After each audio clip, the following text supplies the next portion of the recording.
Welcome back to the world of Eichert, where we learn how to think like the College Board. Today we're covering topics 7.6, 7.7, and 7.8. Here's the required content for 7.6, Causes of World War II. The College Board lists these main causes: the unsustainable peace settlement after World War I, the Great Depression, continued imperialist aspirations, and especially the rise to power of fascist and totalitarian regimes that resulted in the aggressive militarism of Nazi Germany under Adolf Hitler. Let's start with the unsustainable peace settlement, specifically the Treaty of Versailles, designed to punish Germany. In addition to huge war reparations, it was forced to reduce the size and capabilities of its army, demilitarize the border with France, and give up territory. The treaty also contained the War Guilt Clause, which put sole responsibility for World War I on Germany. To the Germans, this was outrageously unfair. Reparations crippled their economy, disarmament left them vulnerable, and the War Guilt Clause added humiliation. This left many feeling the need for revenge, sowing the seeds for political extremism that resulted in Hitler and the Nazis taking power. Now the Great Depression. World trade declined by over 60%, which led to a decline in incentives for international cooperation. This led to isolationism and less willingness for nations to get involved in trying to promote international peace. When the Japanese seized Manchuria and the Italians invaded Ethiopia, nations around the world expressed criticism, but were too concerned about their own internal economic problems to do anything to stop them. Economic crises facilitated even more political extremism. It seemed that liberal democracies were failing to bring prosperity to their people. Germany was hit especially hard, with unemployment reaching 30%, making people desperate and willing to try new and radical political alternatives. Next is imperial aspirations. Mr. Eichert, wasn't imperial expansion one of the main causes of World War I?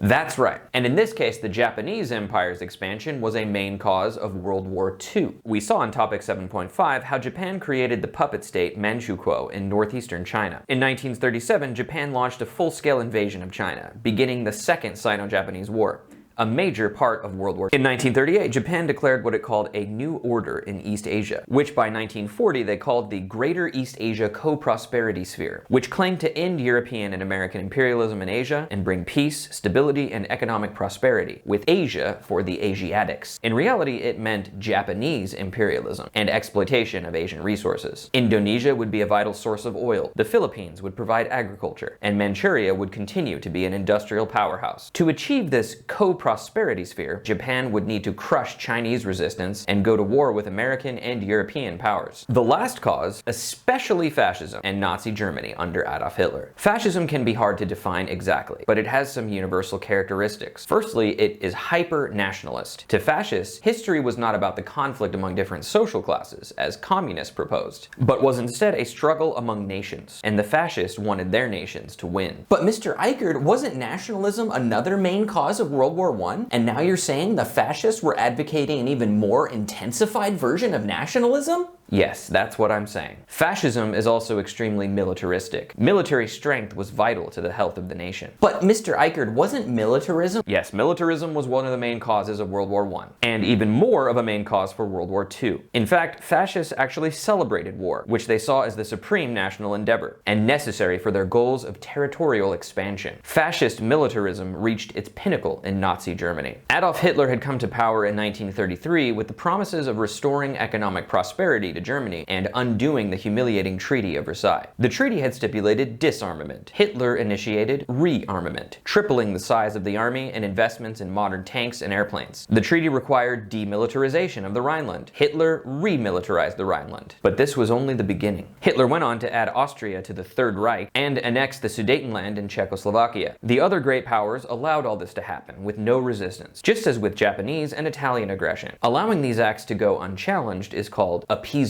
Germany had received criticism from the League of Nations for rearmament, and Germany left the League in 1933. After Italy left the League, these two powers formed an alliance called the Rome-Berlin Axis. In 1936, Germany joined another alliance with Japan called the Anti-Comintern Pact, pledging to crush communism. These three nations formed the Axis powers of World War II. In 1939, Nazi Germany signed the German-Soviet Non-Aggression Pact. But didn't the Nazis hate communism, and weren't the Soviets communist? Yes, the Nazis Nazis considered communists to be their main ideological enemy. They would eventually invade the Soviet Union in 1941, but in 1939 they agreed to divide Poland. In response, Britain and France allied with Poland, promising to declare war on Germany if it invaded Poland, which it did in 1939, causing the British and French to declare war on Germany. World War II had officially begun. When the Japanese bombed Pearl Harbor in 1941, the US joined the Allies. Here's the required content for 7.7, Conducting World War II. Just like in World War I, governments used mass propaganda and art to mobilize their citizens, with the enemy portrayed as dehumanized and barbaric, and celebrating the achievements of the nation's own soldiers and citizens. Again, rationing of resources was enforced, and there were more intensified forms of nationalism. Nationalism again. Total war was employed on all sides, including Western democracies like Britain under Winston Churchill and the United States under Franklin Roosevelt. In the US, Rosie the Riveter became an iconic propaganda figure, representing women's contribution to the war. The Office of War Information was created for the purpose of mass war propaganda, including print, radio, and film. In Britain, the BBC produced similar materials, especially during the Blitz, German bombing of Britain. The BBC's propaganda glorified resilience and sacrifice of British citizens under pressure. Both Roosevelt and Churchill made regular radio speeches to the public, rousing patriotic sentiment. And once again, colonial subjects around the world were forced into the war effort as soldiers and workers, including millions from India and Africa and the British Empire, as well as Koreans, Chinese, and other subjects of the Japanese Empire. Total war was even more total in totalitarian Nazi Germany and the Soviet Union. The Nazis had been preparing this even before the war began, with institutions like the Hitler Youth, where children performed military drills and pledged their willingness to die for Hitler. Their wars of conquest were presented as glorious achievements of the master race. The war also provided them a rationale for the many atrocities against their perceived racial enemies, especially the Jews. The Soviet Union under Stalin called this war the Great Patriotic War, which appealed to nationalism and as a struggle for the survival of communism. In both Germany and the USSR, severe repression of dissent existed before the war and continued during it. Millions of perceived political enemies were sent to the Soviet gulags and Nazi concentration camps. And new military technology increased the toll of casualties. In World War II, tanks, airplanes, submarines, battleships, and aircraft carriers were all used extensively. Over 20 million soldiers died, double World War I. But what made this war especially horrific was the civilian deaths, over 50 million. Much of this included mass atrocities, especially from the Nazis and the Japanese Empire. But much of it was also due to an even more expanded practice of total war. Military aircraft was much more advanced in this war, and both sides of the conflict practiced widespread bombing of civilian areas. Firebombing made use of incendiary bombs designed to spread fires that burned down entire urban areas, and was widely used by both the British and American planes in Germany and Japan, killing hundreds of thousands of civilians. Since total war mobilized entire populations